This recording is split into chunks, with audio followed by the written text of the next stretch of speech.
पश्चिम बंगाल में एक रैली के दौरान टीएमसी सांसद अरुण चक्रवर्ती ने डॉक्टरों की हड़ताल को लेकर उनकी चेतावनी दे डाली है। उन्होंने कहा कि यदि हड़तालों के परिणाम स्वरूप किसी मरीज की मौत हो जाती है और जनता का गुस्सा मेडिकल प्रोफेशनल्स पर निकलता है तो अधिकारी उनकी सुरक्षा के लिए हस्तक्षेप नहीं करेंगे। उन्होंने कहा, आंदोलन के नाम पर आप घर चलाइए। अगर आपकी हड़ताल से कोई मरीज मर जाए और जनता का गुस्सा आप पर आए तो हम आपको नहीं बचाएंगे। अगर डॉक्टर अपना आंदोलन जारी रखेंगे तो जनता नाराज हो जाएगी। ग्रामीण अस्पताल का घेराव करेंगे और टीएमसी बचाने नहीं आएंगे। आरोप चक्रवर्ती के लोगों के हाथ मटोरने के भी धमकी दी जो ममता बनर्जी के इस्तीफे की मांग कर रहे हैं। कोलकाता पुलिस के अधिकारियों ने 14 और अगस्त 15 को 2024 में आरजी के अस्पताल के ड्यूटी करने वाले डॉक्टर, नर्सिंग, परिचारकों और अस्पताल सुरक्षा सहित अन्य कर्मचारियों की डिटेल्स मांगी है। इस दिन अर्जी कर अस्पताल में तोड़फोड़ भी की गई। कोलकाता पुलिस ने दावा किया कि उन्होंने जांच के उद्देश्य से जानकारी मांगी है। तृणमूल कांग्रेस के सांसद सुरेश शेखर ने अर्जी कर मेडिकल कॉलेज एवं अस्पताल के एक डॉक्टर के साथ कथित बलात्कार और हत्या को लेकर सोशल मीडिया पर पोस्ट करने का संबंध में पुलिस द्वारा उन्हें भेजे गए नोटिस को सोमवार को कोलकाता हाईकोर्ट में चुनौती दी है। कोलकाता पुलिस ने रविवार को वरिष्ठ राजनीतिक नेता को नोटिस जारी कर उन्हें पेश होने को कहा था। न्यायमूर्ति राजेश भारद्वाज ने राय के वकील को नोटिस को चुनौती देने के लिए याचिका दायर करने की अनुमति दे दी है। अदालत ने कहा कि वह याचिका पर मंगलवार को सुनवाई करेगी। कोलकाता के आरजी कर मेडिकल कॉलेज एवं अस्पताल में महिला डॉक्टर्स के दुष्कर्म एवं हत्या को लेकर सोशल मीडिया पर साझा किए गए पोस्ट के सिलसिले में सीनियर डॉक्टर्स कुणाल सरकार और सुवर्ण गोस्वामी सोमवार को दोपहर में पुलिस के सामने पेश हुए हैं। डॉक्टर्स के मार्च का नेतृत्व करने हुए दोनों सीनियर डॉक्टर्स लाल बाजार स्थित कोलकाता पुलिस मुख्यालय पहुंचे हैं। कोलकाता के मेडिकल कॉलेज से शुरू हुए जुलूस को पुलिस ने पियर्स लेन बीबी के गुंगली स्ट्रीट काउंसिल के पास रोक दिया और दोनों डॉक्टर्स को वरिष्ठ अधिकारी पुलिस मुख्यालय ले गए हैं।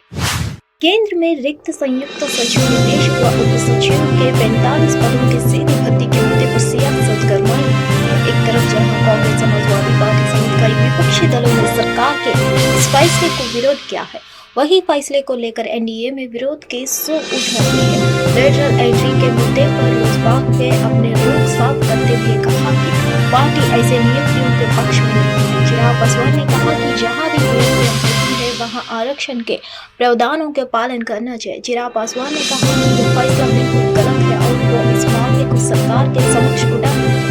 वही जेडीयू के वरिष्ठ नेता केसी त्यागी ने भी लेटरल एंट्री मामले पर चिराग पासवान के सुर में सुर मिलाया है। केसी त्यागी ने कहा कि हमारी पार्टी शुरू से ही सरकार से आरक्षित सीटों को भरने की बात करती आई है। हम राम मनोहर लोहिया को मानते हैं। जब लोगों को सदियों से समाज में पिछड़ेपन का सामना करना पड़े तो आप मेरिट क्यों ढूंढ रहे हैं।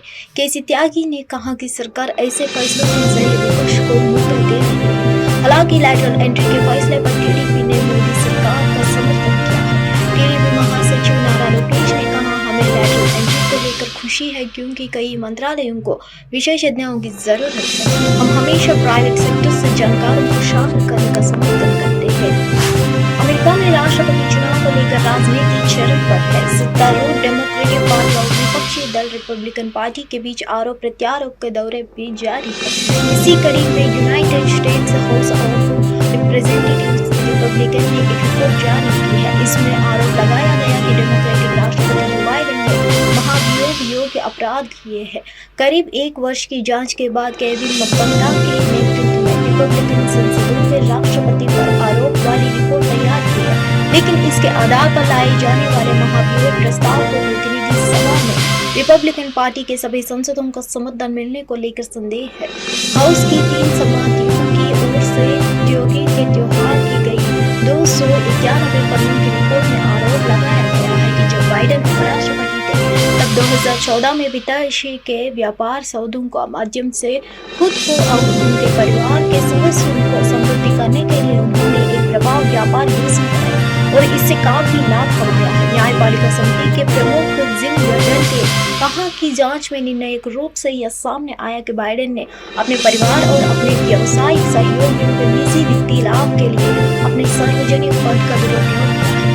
वही house committee on oversight and accountability के प्रमुख जेम्स कॉमर ने कहा, राष्ट्रपति बाइडेन की विरासत सार्वजनिक पद के दुरुपयोग, भ्रष्टाचार और बदअमदानी से छीनी है। हमारी महाभियोग की जांच की ओर से प्रस्तुत रहा अब तक किसी मौजूदा राष्ट्रपति के महाभियोग का सबसे मजबूत मामला है।